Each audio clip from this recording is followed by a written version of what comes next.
প্রবিষ্ট, আল্লাহ আমাদের বাবার সাথে জড়িত, আল্লাহ আমাদের তাকওয়াকে ধ্বংস করে ফেলেছি, ও মাহবুব আমাদের একলাস নষ্ট করে ফেলেছি। আল্লাহ কত বড় হাত তুলেছি, আল্লাহ পাক করে জবান দিয়ে দোয়া করছি, আল্লাহ আমাদের আর উপায় নাই। সাহান মুজাল্লালা اللهم اغثنا نعبد وإياك نستعين اهدنا الصراط المستقيم غير المغضوب عليهم ولا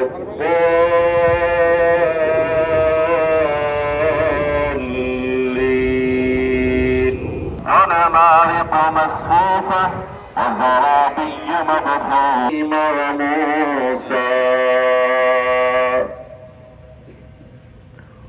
الله أكبر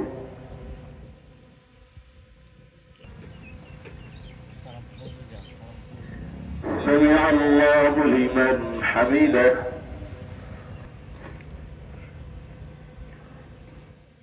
الله أكبر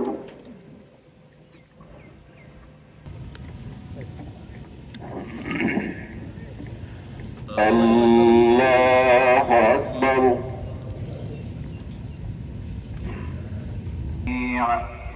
لا يسمن ولا يغني من وجوه يومئذ باصرة إلا من تولى وكفر الله أكبر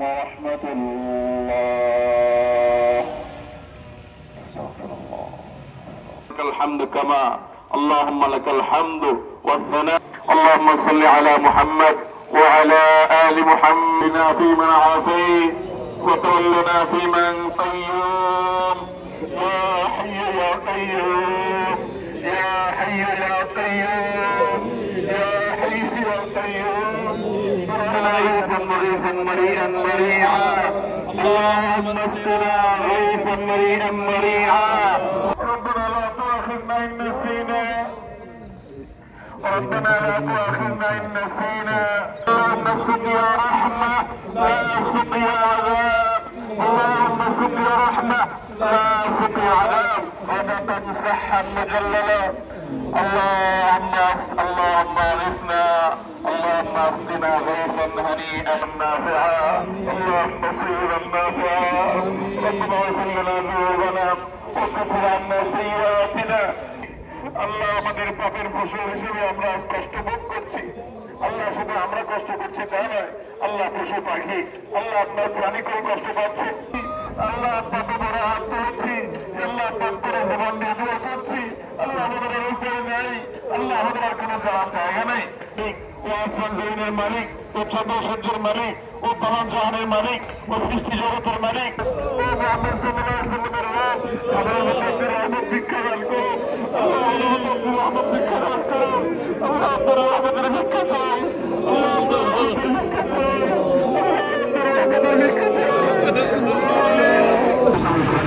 আল্লাহ আমাদেরকে খালিয়াতে দিয়েছেন না। আল্লাহ একজন বিকারী আল্লাহ এক জায়গায় না বলে আরেক জায়গায় যায়।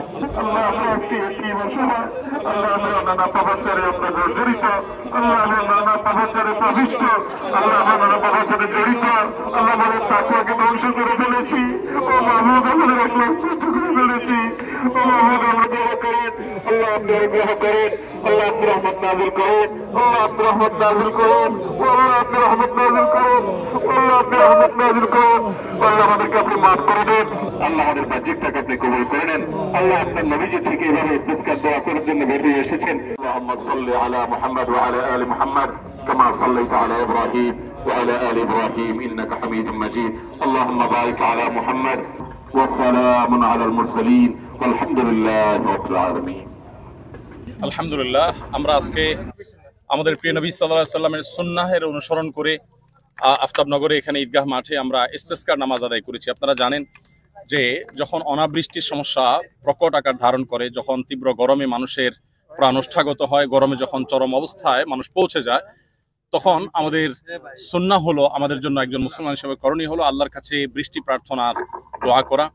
আর এই বৃষ্টি প্রার্থনার দোয়া আমাদের প্রিয় নবী সাল্লাল্লাহু আলাইহি সাল্লাম করার জন্য বের হয়েছিলেন এবং তৎক্ষণাৎ আল্লাহ তাআলা দোয়া কবুল করেছেন।